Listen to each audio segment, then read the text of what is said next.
Hello, everyone.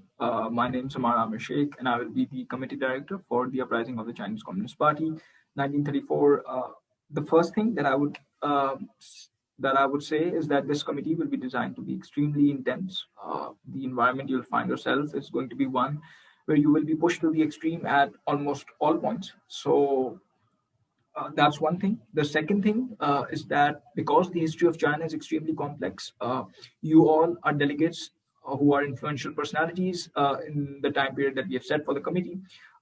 It's extremely important. I cannot emphasize enough on ensuring that you go through all the readings. That includes the study guide, the portfolio powers, the rules of procedure, and the mandatory readings. The mandatory readings are important because they will not only tell you they give you a much better understanding of your interpersonal relationships, but will also give you an idea of how real things worked before 1934. I wouldn't advise you to go after the period in 1934, but before it will give you an idea of how the encirclement campaigns worked, the military strategies, all of that stuff. What I see in an ideal delegate, good strategy, well developed, well structured strategy, grounded in reality, a good balance between different types of directives, such as short term, long term, your end game, and then trying to solve the crisis, and so on and so forth.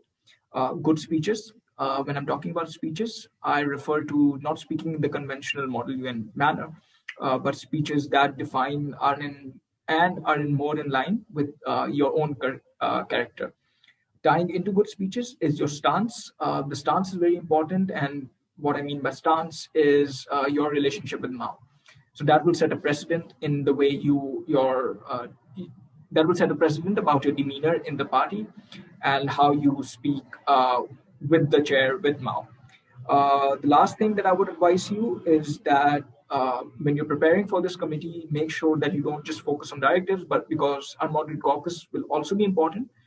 So a clever use of diplomacy is also going to be necessary from an ideal delegate.